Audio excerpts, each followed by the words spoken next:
Every music venue has a story, a culture, and each is a portal to discovery. Kyle Lamont, host and producer of ConcertCast, is your guide on a journey through today's concert culture. Season 1, A Road Trip Around Maine, was released in the wake of a global pandemic.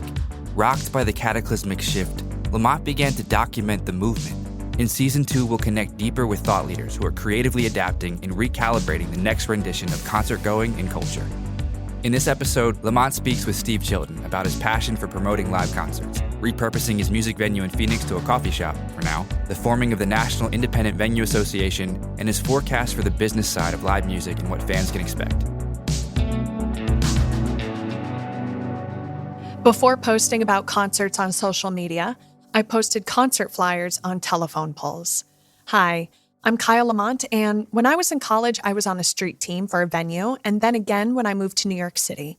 In exchange for free shows, I hung posters all over town and would wait outside venues for the crowd to spill out onto the sidewalk just so I could hand them a flyer for another show. Half of the flyers ended up in people's pockets, and half would fly around their ankles. But I had a blast doing this. I met loads of interesting people, and it was a surefire way to find the after party. It was also a ground-level introduction to the role of a promoter, for whom I was essentially a foot soldier for, and their vital place in the concert culture ecosystem, booking bands and then bringing the fans. No pressure, right? In Arizona, Psycho Steve Presents is synonymous with cool concerts. So for you, is it the love of giving a band a place to play, or is it the love of throwing a party and having a good time and bringing people together? A little bit of both. Definitely a little bit of both. That's Steve Chilton. He's the venue owner of Rebel Lounge in Phoenix, Arizona, and also co-founder and vice president of NIVA, the National Independent Venue Association.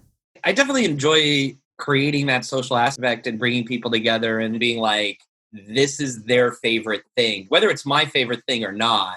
But wow, look at that crowd who is absolutely in love with this moment and creating that experience. Chilton threw his first concert in high school, and he was also a major flyer guy. I think there's more value in getting flyers in people's hands than people realize, but it's hard and time consuming. And I knew like every spot in Phoenix where you could put a poster. And now like the list of places we put up posters is like tiny, like nowhere does that anymore. There's no Tower Records, there's no Warehouse Records, all that is just gone. And he was promoting shows on social media before it was even a thing. I was posting in all these local message boards and then eventually on LiveJournal. Like LiveJournal was a huge thing. And I was doing it because I was doing shows with no budget in high school, was just kind of telling all my friends on the internet. And at the time in 2000, there was very little promotion on the internet. Every venue was running their print ad. People were doing lots of radio ads. I didn't have money to do that, but I had all the time in the world to just stay up late at night and mess around on message boards. His love for providing good vibes and giving bands a place to play, paired with his smart business mentality, set him up to buy a legendary rock venue called the Mason Jar, which once hosted some bands, maybe you might have heard of them, like Nirvana and Rage Against the Machine. It was infamous for being a crazy punk rock club. There are stories about people swinging from the rafters. Chilton bought it in 2015 and transformed it into what is now the Rebel Lounge.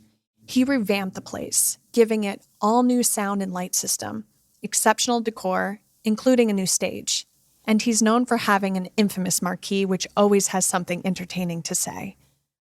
I personally love the venue because, well, without being cliche, it's indie and off the beaten path.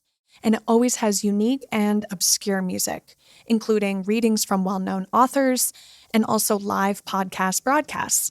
And I always remember the door guys being some of the nicest in town. I've also always been a promoter that does a lot of different things. Like a lot of small promoters and club promoters you see really have like their niche and they're the thing. Like there's the hip hop promoter who that's his world. And there's the metal promoter knows every death metal band, and there's the punk rock dude that's throwing shows, and there's the emo guy that has all the emo bands, or country promoter that just does country. Almost to the beginning, I've always been like, no, I want to do a punk rock show this night and a country show. And so like I've always done a lot of shows that are not my world or my scene. But sadly, COVID has taken away all the fun. Chilton, being a news junkie and realist, knew that once COVID took down South by and Coachella, that the forecast in Phoenix wasn't looking so hot. That day South by canceled, I brought all my staff into a meeting and was like, this is going to be bad. We're going to be cutting hours, changing up plans for, running shows. It's like, we're going to see a lot more shows cancel. Like, it's time to get ready for this, and that was March 1, and then everything was bad. So like, I think one that helped is like, I was just very upfront with all my staff at the start of this. That was like, everyone was like, I don't know what to think of this. And I was like, no, we need to be prepared that this is bad. This is going to be really bad. The last show at Rebel Lounge was a local band from Phoenix, and right down the street at Crescent Ballroom, another venue he regularly promotes at, the Frights were the last band to take the stage. At some point in the afternoon, Phoenix announced we'd be shutting down on Monday. Like Monday would be the stay-at-home shutdown order. And so at some point in the night, we're like, good. Like, we're good to do the show tonight. And sold out show, a very young audience, so the kids all came out. I think everyone realized, like, this might be the last show we see for a while. I don't think people realized it would be this long, but, like, people definitely felt like, if we're shutting down Monday, should we be doing this? No one was really sure on what we should be doing. We were joking that we sold out the whole tour. This was one show. And we sold out the tour, one show in Phoenix. How were you personally feeling? It had been a long, grueling week. Because for Phoenix, so much of March is around South by. It's everyone going to South by and coming back. So as soon as South by canceled, which I think was March 1, we immediately started the Seeing March fall. It was like every agent, like, what's going on in Phoenix? I'm like, I don't know. Like, we're trying to figure out, like, there's all this scrambling, everyone trying to figure out what were the rules going to be, and no one knew. So you were just like, what? Phone call, email. I mean, was it just lights out? Yeah, like the Frights agent, I talked to him twice a day for a week, trying to figure out, like, what are we doing? Are we promoting these shows or not? And it was just like constant updates of like, this is what's happened here. This, and with a ton of agents were like, what are we doing about our show in April? Or how far out should we cancel things? We also have on the tour where it's like, we had shows that weren't that close, but the tour was starting. So if the start of the tour is canceling, then the whole tour is canceling.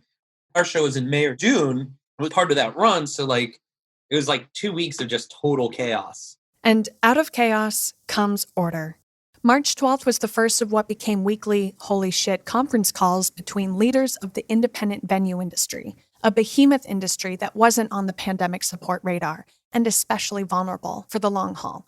Chilton and his peers banded together and formed NIVA, which at the time of this interview is 3,000 members strong and growing. The members are the venue, the promoter, the festival, like the business is the members. So when we say 3,000 members, we mean 3,000 businesses. And what has been your role as the VP there? So I'm on the board. There's 5 of us on the board. It's Dana Frank, our board president from First Avenue, Steven Sternshine from Empire Garage in Austin, Justin Cantor from La Passion Rouge in New York City, and Hal Reel from World Cafe Live in Philly, and Reverend Moose is the executive director. And then I'm in charge of our membership committee and work on sort of membership issues. So I've been working on our membership rules. He also helps with marketing, fundraising, programming, and he served as associate producer for the Save Our Stages Fest. This VP does it all. The Save Our Stages Fest, aka SOS, was a giant partnership with YouTube, with 3 days of the world's biggest bands live streaming from the best venues in the country. The fest raised close to $2 million. But what was equally amazing is how NIVA has helped 2 million music fans to send emails to their congresspeople to support the bill, Save Our Stages. The organization is the voice of independent venues and promoters, and outside of lobbying efforts to get federal funding, they are working on solutions for when tours come back online, to be an advocacy group after COVID. Has the funding been delegated yet to the venues associated with the group? How does that work? So we created a fund, NIVA's Emergency Relief Fund, with this nonprofit called the Giving Back Fund, to administer a grant program to venues to receive these funds. After explaining the necessity to first create a fundraising campaign, especially since the founders were themselves financially devastated, he explains how there's a panel of judges vetting the applications and ranking based on need. I think the goal is to start getting those funds out by mid-November. the first of the funds. And hopefully we're still keep rolling with the fundraising, but we're raising millions when we need billions. Not even millions, a few million we've raised, mainly through SOS Fest and Budweiser, but also through a lot of other artists outside of SOS have done fundraisers for the fund from all sizes, so those funds are just now going to go out to the first venues.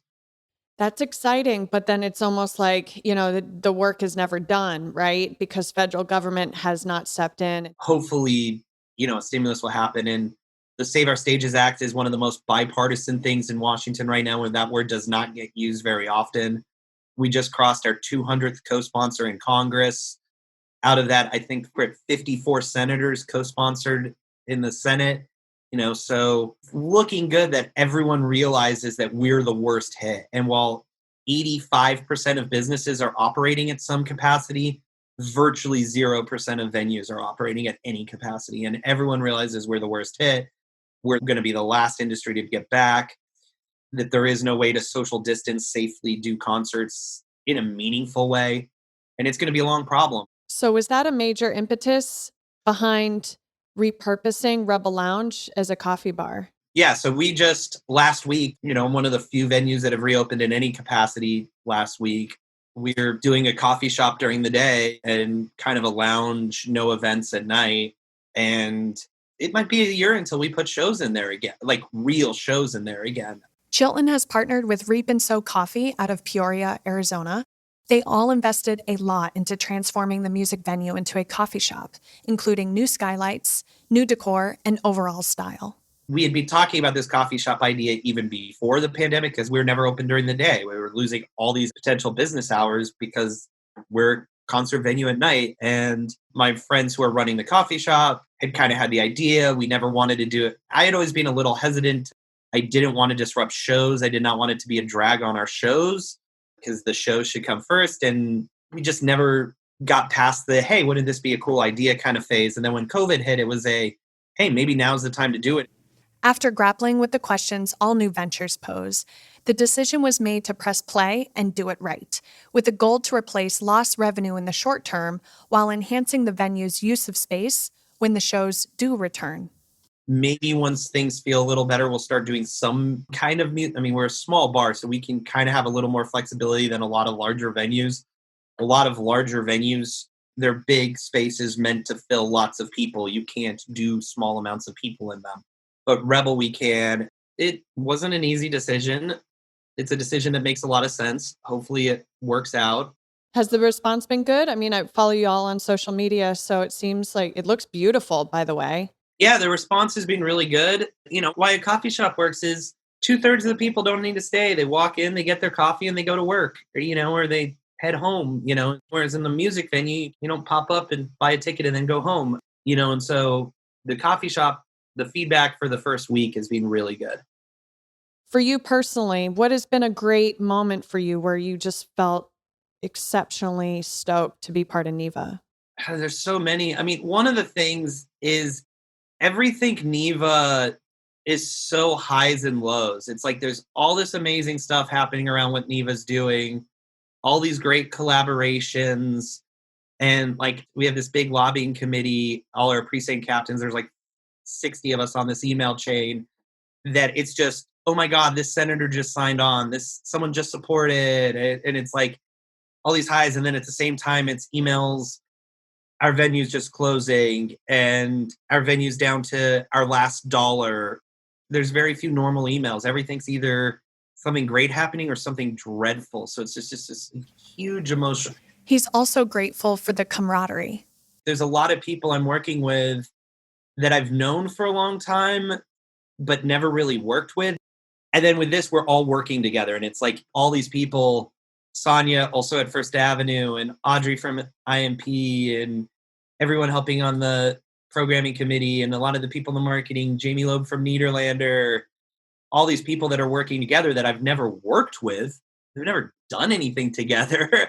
And now we're like working together. And that's been really fun of just like, and then at the same time, there's so many people that I've never known that we're now like in the trenches, and just so many shout outs to Toby Parks in Iowa or Tom DeGeorge in Florida, who I didn't know either of them existed until, until we're on these lobbying calls. And that's been rewarding, is just that. And I think that camaraderie is going to be, really valuable in future. And like, what can we do when we're doing something together that's not begging Congress to save us? Psycho Steve has been gifted with a finger on the pulse. He's forward thinking. So I was very eager to hear about his outlook on when we can enjoy meaningful live concerts again. The ones where you're shoulder to shoulder, singing and sweating together. I keep saying the reopening is kind of pointless until artists want to go on the road, because my governor can tell me I can do shows on Mars. It means the same thing if no artists want to play them. And no artists that can actually sell tickets. So doing a show with artists that can't sell the tickets isn't an answer. Yeah, so ventilation, maybe that can help somewhere, but I don't think there's any small thing that is going to help that. But there's no meaningful concerts until there's a vaccine or something like that. If you're not booking bands right now or throwing parties, what brings you joy? I mean, there's so little work to do on shows. It's like, let's move this show for the 6th time. Okay. I've kind of been calling it fantasy booking, because it's like, okay, let's work as if we're going to book a show, but who knows if it ever happens. At some point, the shows that we confirm will actually happen, but... I love that. What band that maybe you've been listening to or recently discovered that if you could book right now, you would? Right now, just be excited to book anything I thought was actually going to happen. What do we want the first show to be? Don't care. I want a show to happen. I'm not going to be that picky. Let's do some shows when we're able to. Right. Because you're you always have the finger on the pulse. I mean, you've been booking bands. You just are always, ear to the ground, listening, good music. Are there any bands that you have discovered since quarantine? I'm actually listening to way less music through quarantine. And I've always been someone who's always listening to new music. And lately I've been on a lot of nostalgia kicks, listening to a lot of Foo Fighters and Jimmy World, and things that I listened to a ton in high school has been mostly what I'm listening to. One band I can't say I discovered due to quarantine, but I really started listening to is a great duo from here, 76th Street. They put out a single early, I think it might even be pre-COVID, February or March. And they just put out another single. And they've been a band that I've booked for years, but the last 2 singles are just incredible. Just one of those bands where you watch for a long time and it's oh wow, they're really developing. So that's one I've listened to quite a bit. How do I feel you in my bones? Even when I'm alone, the time you spend on my body, it's like your second home. But I say that I'm doing okay. All the way to here and knock at my door. Tell me we'll run away. There's no denying that Chilton has great taste in music, but he also has great instincts. He gets behind bands that he knows people will like and buy tickets to see, and knows how to curate a night around a genre, market it, and make money. Strategy is key. Chilton's job is to anticipate which is the right move. Basically, being a promoter is risky, but that's part of the thrill. And all that was before COVID. So now what about after? There isn't going to be a clear starting line. It's not like June 1st, no shows, and then June 1st, everything is good. It's going to be a really rocky road to back. I think there's a lot of consumers who are going to be very slow to come back, that are not going to go to the first show they see announced, that are going to wait to see how shows go. I'm hoping that's a short window from sort of, okay, shows are starting to, we're good. I do think once shows are going and people feel they can go out, it's going to be the next few years are going to catch up. People are going to come out to make up for lost time. But unfortunately, there's going to be some strings attached. Everything's going to go up. The cost of doing shows is going to go up. The cost of staffing is going to go up. The cost for artists is going to go up. You raise all those costs, ticket prices have to go one direction. These deals before COVID were already so incredibly tight. Every deal is incredibly tight. And if you add a lot of expenses, there's only one way you can make a deal go. And a way to cut back on costs? Strip down sets. It may not totally strip down, but the extremes that artists have been going to in production, you're going to see way scale back. I think it immediately starts back up again. I mean, we're just going to re-ratchet back up. But I think those first tours back with artists that haven't toured in a while, they're going to be thinking, how do we do less production on stage? Not that any artists are going on the road right now, but any discussion on tour agreements and sort of what that looks like moving forward for an artist? Nothing fundamental. People are definitely putting more direct language in their contracts on both sides. Definitely some, but nothing fundamental. Language around force majeure and concepts like that, getting a lot of tweaks on those kind of language. But other than that, I've got a lot of tours where we haven't even started negotiating deals because let's get the date. We all know we're going to work it out. Let's work it out next year when we have a better idea of what we're doing. Not everything, a lot of tours can't function that way, but some can. What's it going to take for an artist to get your ear to book a show? Or are you going to prioritize the moneymakers, the stalwarts? Or are you going to give chances to emerging bands? I do think is going to be, again, hard for those new artists right out the gate is every venue is going to have to be more protective of their dates. We're booking further out. And so, it's just reality. I'm going to have to be more critical on what I do book when we come back. Initially, I'm talking the first 6 months. Long term, I think it will return to normal. But that initial, I've got a lot of artists that are looking like, we want fall 2021. And I'm like, I can't give this artist a date 14 months out. I would never give an artist this size a date 14 months out. I would never do it. And I'd never be asked. No one would ever ask me for a date for a baby artist 14 months out, but now they are. And I can't do that. I feel horrible for those really developing artists that are trying to plan a first record right now or, their first headline.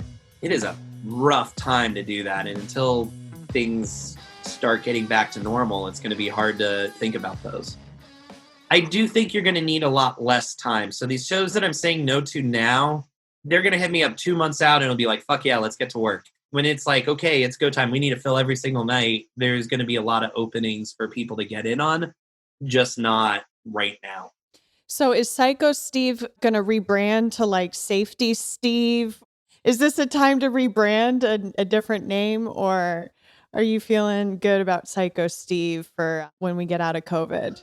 I have been very in the press, very publicly. We have been very clear that we're talking about safety and how serious we take safety. And I think my hope is that a lot of people are seeing that. They know who's taking it seriously right now and they know who's not.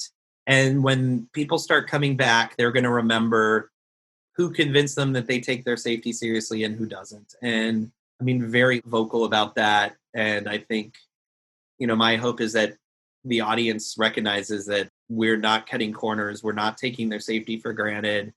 We never have, but people don't notice that, people don't notice how much time goes into safety and security and these discussions. Concert goers don't notice that, but it's always true. But right now they're seeing it, they're seeing who is being responsible. A big picture prediction that Chilton is excited about is how 2020 will accelerate trends, a theory made by economist Scott Galloway. For concerts, the trend was towards more live experience. Younger people are putting more value behind experience, less value behind things. Young people are putting less into things like houses and cars and more into trips and vacations. Festivals have been growing. Concert attendance has been growing. That human experience is going to be bigger than ever when we get out of this. And I predict an acceleration of gratitude. The beauty of a live concert is that the majority of people in the venue are experiencing the same emotions you are, elation and happiness. Live music suspends time, and we'll all be craving 2 hours of bliss on the other side. I look forward to a new collective feeling of appreciation in not just the music or being together, but also for the things we overlook, like the young kid hanging concert flyers to promote the band you're now savoring, and the tenacity of the concert culture warriors who pressed on so we could enjoy live music again. Little things that go a long way. Donate to NIVA, the National Independent Venue Association, to save our stages. Special thanks to 76th Street for their song In My Bones. Music and lyrics by Haley Gold and Spencer Bryant. Produced by Haley Gold, Spencer Bryant, and Chris Campbell. Performed by 76th Street. Our resident mastermind is Mark Tuckashan. Editor and engineer is Peter McGill. Supervising producers are Heidi Stanton-Drew and Xenia Rocco. Special thanks to Steve Chilton, Pepper Little, Amy Charlie, Cara Romano, Eddie Contento, Jesse Kudo, and thank you for listening.